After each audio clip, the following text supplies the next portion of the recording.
loài rắn vốn nổi tiếng là một loài vật hiểm độc và gian ác, nhưng tại sao nó lại được sử dụng là biểu tượng của ngành y trên toàn thế giới? Lịch sử và huyền thoại về biểu tượng ma thuật này thật ra là như thế nào? Mình là Sang và hôm nay hãy cùng tìm hiểu về biểu tượng quen thuộc này nhé.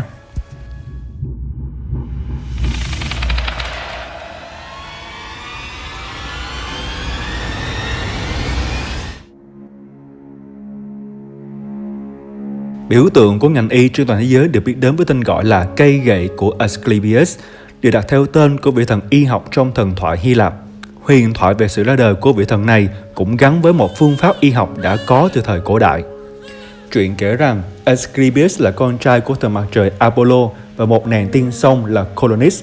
Khi đang mang thai Asclepius, Colonis đã cả gan phạm phải một tội Tây Đinh là gian díu với một gã người phàm và phản bội lại tình yêu của Apollo.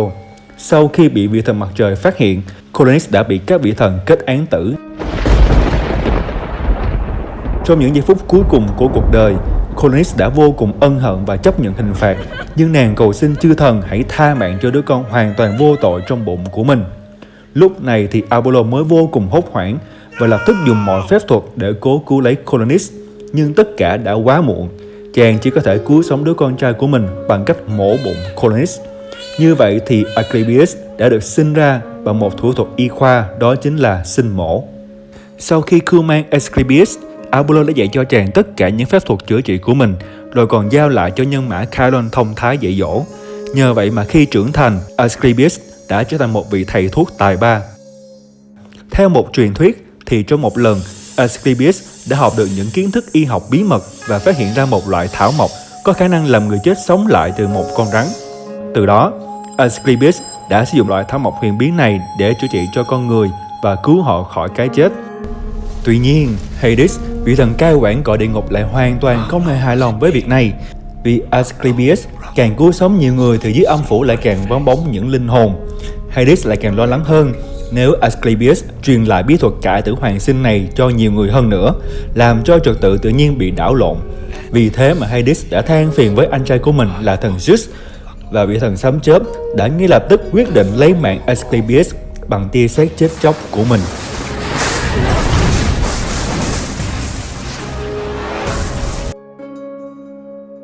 Tuy nhiên, để đời đời vinh danh công lao của chàng đối với nhân loại, Zeus đã đưa xác Asclepius lên bầu trời giữa các vì sao và trở thành chòm sao Ophiuchus, hay còn gọi là chòm xà phu, với hình ảnh một người đàn ông đang ôm lấy một con rắn.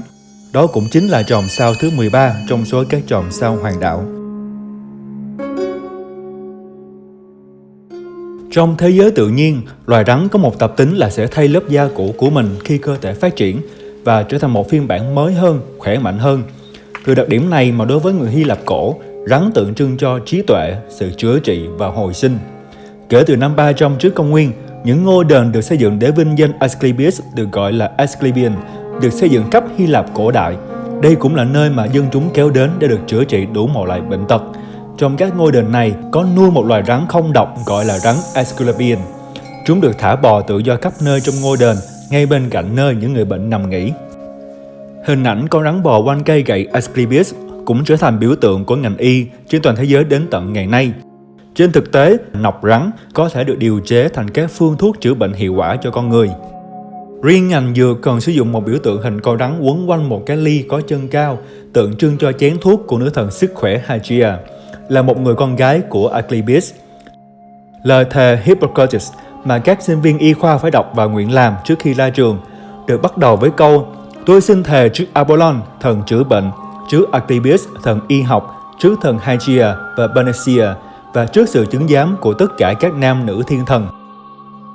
Ngày nay có một biểu tượng nữa cũng được sử dụng để đại diện cho ngành y, đặc biệt là tại Mỹ, nhưng đây thực chất là một sự nhầm lẫn. Đó là hình ảnh hai con rắn cuộn quanh một cây gậy có cánh, được gọi là cây gậy Caduceus, là vật bất ly thân của thần đưa tin Hermes, vốn không hề liên quan gì đến y học. Sai lầm này bắt nguồn từ quân y Mỹ từ năm 1856 và còn tồn tại đến ngày nay. Trong thực tế, các hiệp hội y tế chuyên nghiệp vì hiểu rõ nguồn gốc và ý nghĩa nên thường sử dụng biểu tượng cây gậy Asclepius hơn, trong khi những cơ sở y khoa thương mại vì chú trọng đến hình thức nên sử dụng biểu tượng cây gậy Caduceus vì nó trông có vẻ đẹp và cân đối hơn.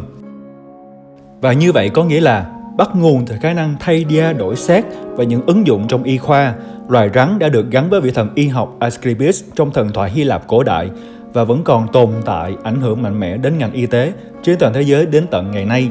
Hãy cùng hy vọng rằng với những phép màu trong y học hiện đại, chúng ta có thể cùng nhau vượt qua những trận đại dịch khủng khiếp nhất hiện nay cũng như trong tương lai.